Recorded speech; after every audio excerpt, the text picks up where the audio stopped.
Hello everyone, and welcome back to a breakdown of Minecraft Live. If you didn't know, I've been streaming all this weekend, and we did a live reaction. I will leave a link to the Twitch VOD, where you can see all of my reactions in real time. But I wanted to break down the key points, the things that you need to know, who won the mob vote, what's happening with 1.19, the Warden, the Deep Dark, and so much more. Starting right there, the Warden and the Deep Dark have unfortunately been delayed out of 1.18 and into 1.19.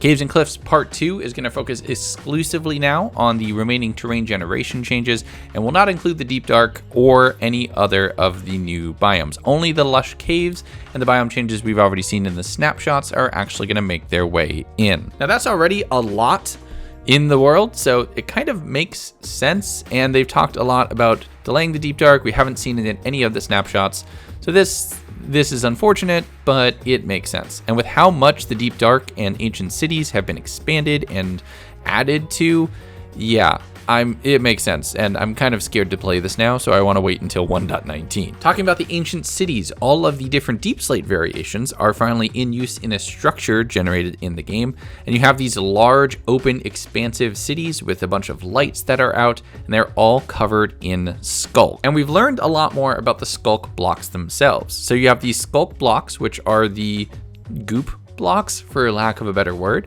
Then you have the growth, which is these spores on top of the deep slate blocks around. And then you also have the Skulk Catalyst and a few other variants. The Skulk Catalyst is where Skulk grows out of, and now we know how it grows. It is generated when entities die within a certain radius of the catalyst. Now, the amount of Skulk that is generated is based off of the experience that was generated when the creature that died is killed. And since experience is really only generated from player kills, it won't just be growing randomly in the world. So you don't have this kind of gray goop scenario where everything will eventually turn to Skulk unless you really just don't put any effort into tending it down. For each zombie that was killed, it looked like about 9 blocks of Skulk were generated, either the Skulk or the Skulk growth over a bit of a random pattern, and the range seemed to be about 5 to 10 blocks, but we don't know how much actually generates in. It did also make a Skulk sensor, so it is probably possible for a Skulk Catalyst to generate another Skulk Catalyst, so it could just keep growing and growing. The next Skulk block we found out about was the Skulk Shrieker, and this is based off of a human larynx, which gives me the shivers. This, when triggered by probably a redstone signal, but also by the vibrations from the Skulk sensors, triggers a scream effect, giving the player a 15-second darkness effect, which makes it harder to be able to see in the world.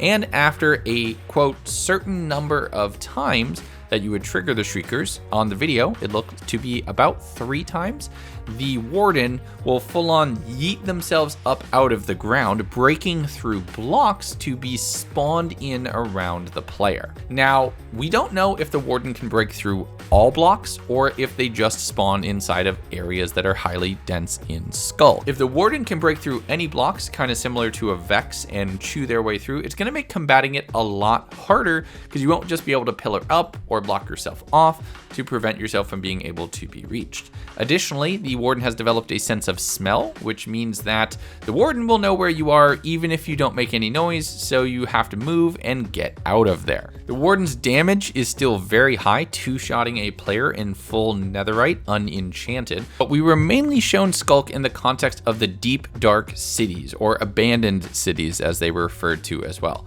These look like a new type of structure that likely only generates below y=0, comprised almost entirely out of the deep slate variations that you can make on a stone cutter. With this many variations being added, this seemed kind of like a no-brainer, but there are additional new blocks that you can see at several points in time while you're looking at this area. These specific blocks in the frame right here look to be some sort of either metal caging. At first I thought they were spikes just based off of the ones on the bottom, but then if you look around, it's a full block just with some patterning around the edge. Now, it is said that every deep dark city will have some big structure located near the center of it that has secrets that we just have to find out for ourselves and new and unique loot. So no telling what's actually in those until we'd see them in the snapshots at some point for 1.19, but it looks like this is already pretty well fleshed out.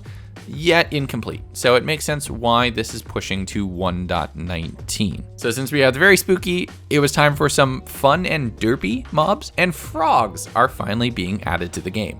This looks like a lot of the changes that were recommended as part of the biome vote when Swamp did not win a few years back. So frogs are being added to the game in 3 variations. You have the standard frogs, tropical frogs, and cold weather frogs, all of which spawn when you take a tadpole in a bucket. Tadpoles are also being added, and allow them to grow up in different biomes. Now here's when I'm going to add my first request. Mojang, please, can we have multicolored tropical frogs if they spawn inside of a jungle biome? Please, I need that so badly. It would look so amazing in my base. All of the frogs will do, quote, something unique and different depending on their variation, but there was no idea what that would even be yet, so it was still time to figure out what exactly those will happen, because 1.19 isn't happening until 2022. The frogs will eat the firefly mobs, which will spawn inside of swamps as well now, which I really hope you can put in bottles, but there was no mention of that. But lightning bugs in a bottle is quintessential childhood. In addition to the lightning bugs, you now have mangrove trees, which are being added to swamps, as well as a mangrove swamp variant, which will exclusively be set up with these new trees that can be planted either on land or in water, a first for Minecraft.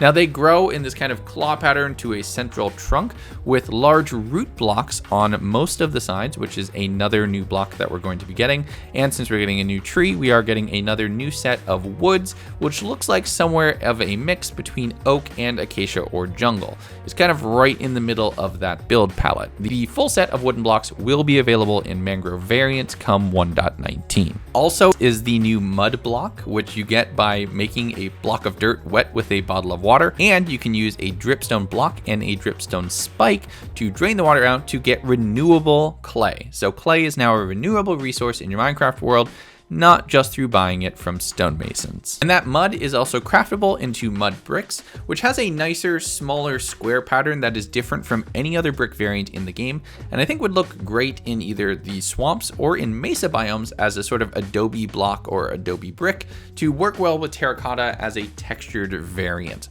So I can't wait to get that as an additional building block sometime soon. Also, to help in navigating these wet and wild biomes, the boat with a chest in it is making its return to Minecraft and finally going to be available in the base game. Also coming in 1.19 is the Allay, the winner of the mob vote. This floating hopper with a little bit of AI and a cute Vex exterior is the winner of the 2021 mob vote, and while it was pretty clear from the very beginning Allay was going to be a strong contender, it won by a sizable margin over the Copper Golem, with the Glare coming in a steep third. With all of that covered, that's it coming in Minecraft 1.19. There was other areas of the game as well as an update to Minecraft Dungeons, some talk about the Minecraft Creator Program and Blockbench and some of the tools that were being used. But as far as the main core game, that was the extent of the updates. Something that was notably missing from the 1.19 conversation was Archaeology, something that we originally saw all the way back in the Caves and Cliffs Part 1 update that was stated to have been delayed to 1.19 originally. That was when the Warden and the Deep Dark were originally set to go in 1.18, so since the Deep Dark is being pushed, it makes sense that Archaeology is probably being pushed to 1.20, but it is unfortunate to not even have it be mentioned or acknowledged. I would have liked to at least said, yes, we know about Archaeology and it will be coming eventually, but it's not quite ready. Some acknowledgement of it, so we're not just left wondering. As far as the details on the core game, that's pretty much it. Again, if you want to watch my full reactions to all of Minecraft Live, I will have a Twitch highlight, which is available in a link down in the description where you can watch all of it live. We had a lot of fun talking through it and then my immediate thoughts right after. So make sure to go check that out if you want to see the whole thing and what I thought about all of them, including some of the stuff that I didn't cover here. What are your thoughts on Minecraft 1.19? How scared are you of the Warden? How excited are you for the new frog additions? And do you already have some new builds in mind using the new woods and brick variants that are coming very soon? Let me know your thoughts down in the comments and make sure to stay tuned. I'm going to be doing more news videos like this a little bit occasionally because you've all said that you like them and like my take on the game. So I'm going to share it. I have some other big project videos coming up very soon, but until next time, take care of yourselves, be good to each other, and I'll talk to you soon. Bye.